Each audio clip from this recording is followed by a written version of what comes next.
বন্ধুরা, আমি একটি জিনিস আপনাদেরকে দেখাবো। আমি কিন্তু 1 বিঘা জায়গার উপরে একটি কলা বাগান, নারকেল গাছ এবং কলা বাগান শো করেছি। দেখুন,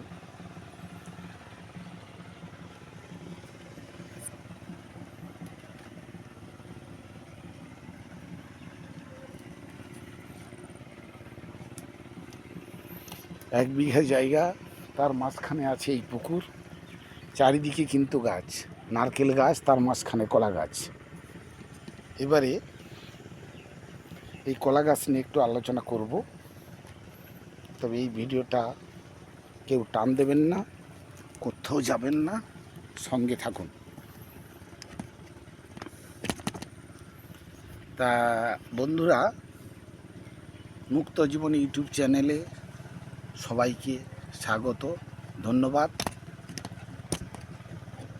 আমি কয়েকটা ভিডিও ছেড়েছিলাম। আমার এই কলা বাগান থেকে বন্ধুরা বলেছেন যে কলা বাগানের পদ্ধতিটা যদি একটু বলো। কিন্তু এটাই আশ্চর্যের কথা, সেটা হচ্ছে কি না, আমি একটু এদিকে ঘুরে করি। এটাই আশ্চর্যের কথা হচ্ছে, অনেকে বিভিন্ন দেশি বিদেশি কলা চারা লাগাচ্ছে। আমি কিন্তু কোনো দেশি বিদেশি কলা চারা লাগাচ্ছি না। আমাদের দেশি কলা, দেশি বর্তমান, দেশি যেটাকে চিনি পাটিয়া বলে, চাঁপা পাটিয়া বলে, এই গাছ কিন্তু বন্ধুরা আমি লাগিয়েছি। আমার এই 1 বিঘা জায়গার উপরে গাছ আছে প্রায় 350খানা গাছ আছে। এতে আমার কোনো সার দিতে হয় না, কোনো বিষ প্রয়োগ করতে হয় না। শুধু পুঁতে দিলে 12 থেকে 13 মাস পর থেকে ফল দেওয়া শুরু করবে।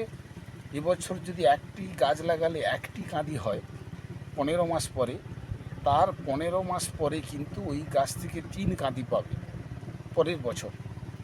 তার পরের বছরের মধ্যে কিন্তু ওই কাঁধে 8 কাঁদি কলা ফুলবে, একদম পাক্কা হিসেব।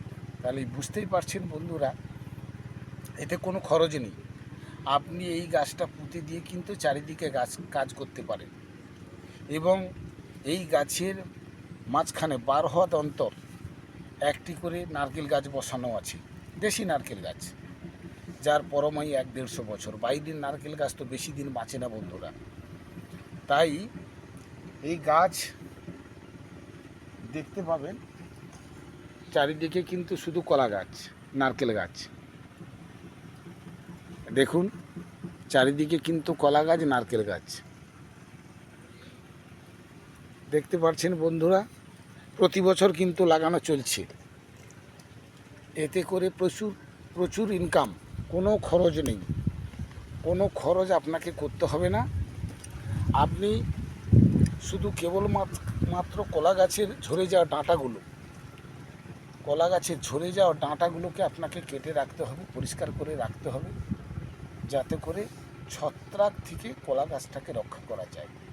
এবার হিসেব দিই বন্ধুরা, একটা গাছে যত কম করে হলো 7 ফেনা কলা হবে, আর একটা ফেনাতে যত কমে 12টা, 13খানা, 15খানাও হয়, বাদ দাও, 12খানা করে তো থাকবে।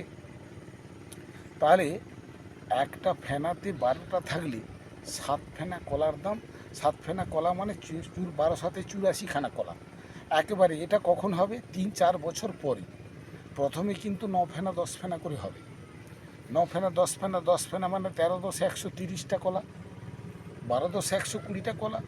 আর 12×10=120টা কলা মানে বেশির কথা বাদ দাও, দোকানে অনেক টাকা বিক্রি হয়, আপনি যখন পাইকারি দিতে যাবেন রেটটা কম পাবে, 3 টাকা পিস দেবে। তাহলে 12×10=120, প্রথম বছর 120, তাহলে 12×3=36, 360 টাকা একটা কলা কাঁদি বেচবেন। আপনি যদি 1 বিঘাতে 200 কলা গাছ লাগান, তাহলে 200 ইন্টু 360, হিসেব করুন কত টাকার কলা এক বছরে বেচবেন। পরের বছর ওই একটি ঝাড়ে 3টি কাঁদি হবে, তাহলে হিসেব করুন 360 ইন্টু 3, 360 ইন্টু 3 গুণিতক 200, তখন আর 200 হবে না, 200 ঝাড় মানে 3 দুগুণে 600 কলাকাঁদি নামবে পরের বছর। কিন্তু বিদেশি কলা গাছ লাগালে আপনি তো 1 বছর পরে আর কলা পাচ্ছেন না, গাছও পাবেন না, ওই গাছে ফলনও হবে না। তাহলে যেমন দেশি নারকেল গাছ মরে না, 100, 150, 200 বছর করে বেঁচে থাকে, তেমন দেশি কলা গাছে কোনো সার, ঔষধ, বিষের খরচ নেই। আপনি পুঁতবেন এবং টাকা দিতে থাকবেন। বন্ধুরা, ভালো লাগলে লাইক, কমেন্ট, শেয়ার করবেন, অন্য বন্ধুদের দেখার সুযোগ করে দেবেন।